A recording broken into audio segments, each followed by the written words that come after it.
Good morning. Thank you for joining me for another 5 Good Minutes with the Word. I'm Barry Bryson, and we're continuing our study of the prophets to the northern kingdom, and we're in the book of Hosea.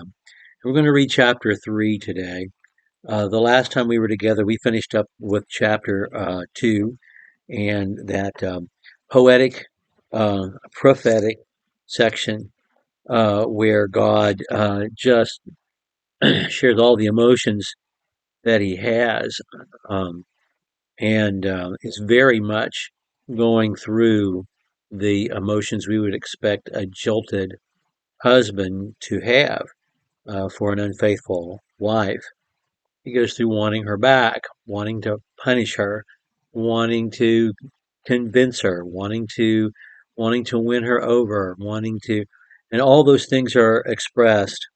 And of course, Hosea himself has been forced to go through all these things himself because he married a woman of prostitution and had 3 children by her, and then she went back into her prostitution. And in chapter 3, the Lord says, "Go, pay the money and buy your wife back again." It's just 5 verses long, so let's read chapter 3. Yahweh said to me, "Go again, love a woman who is loved by her husband, yet an adulteress, even as the Lord loves the sons of Israel, though they turn to other gods and love raisin cakes. So I bought her for myself for 15 shekels of silver and a homer and a half of barley. And I said to her, You shall stay with me for many days. You shall not play the harlot, nor shall you have a man. So I will be toward you. For the sons of Israel will remain many days without a king or prince, without sacrifice or sacred pillar, without ephod or household idols. And afterward the sons of Israel will return to seek the Lord their God, and David their king, and they will come trembling to the Lord and to his goodness in the last days."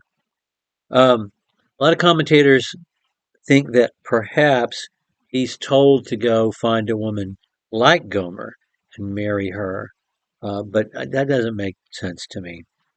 He's going back and having to pay for the wife that he's already paid for once and who was unfaithful to him. And he pays a standard price for a slave. And the thing that gets to me is that he doesn't have it all in cash. He has some of it in cash. He has 15 shekels of silver, but he's got to pay half of it in grain. And that always gets me. He's raising 3 kids. He doesn't have the money, and he ought not have to have the money. He's married this woman, and she's come back into prostitution, and now he has to pay for her to get his wife back again, and he does. Um, and uh, it says, "You're doing this because I want to show them how much I love them." Talks about raisin cakes. They've turned to other gods and loved raisin cakes. Throughout chapters 2 and 3, there is the mention of traditional gifts that a man would bring to a woman he's trying to seduce, sweets, um, and this would be one of them, and or that you would bring to your regular, the woman that you see, that you visit, who is herself in that profession, and and you bring her gifts, and this is another way of saying they've turned to other gods and they have loved the perks or the payment of prostitution. And anyway, he goes and buys his wife back for 15 shekels of silver and the equivalent value in grain. And then he says, "This you're not going to do this again. You're going to stay with me, and you're going to be faithful to me, and I'm going to be faithful to you," which is what he says to her.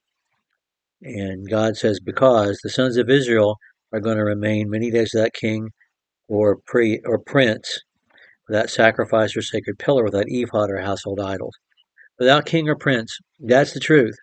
After they went into Babylonian captivity, after the northern kingdom went into Assyrian captivity, that line of kings is gone. After Judah went into Babylonian captivity, that line of kings is gone. They come back with Zerubbabel, but he's not a king.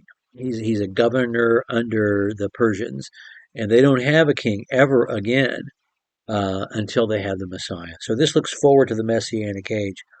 When it talks about sacrifice, pillar, ephod, household idols, he's talking about their idolatry. I'm going to cure them of their idolatry. They're going to be faithful to me the way Gomer is now going to be faithful to you.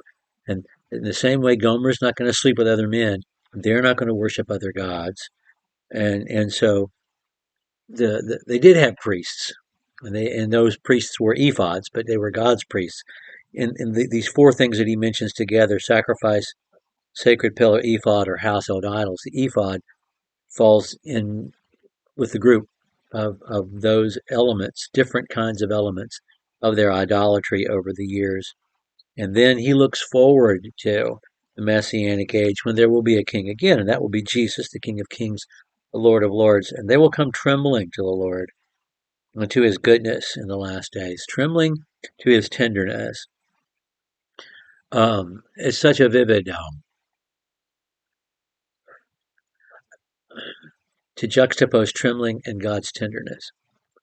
Um, Trembling because they're overwhelmed, trembling because they don't deserve this, trembling with joy, trembling with fear that turns to joy because they know their sin full well. Um, Trembling out of reverence because of the bigness of God. They're coming to the love and tenderness of God, but their reaction is to tremble because of that. I just love that image and like to think about that, what that means. Okay, um, we have some positivity here. We're going to dive back into God's hurt in chapter 4 and for the next 10 more chapters. So we'll start with chapter 4 next time. Thank you for joining me for another 5 minutes with the Word.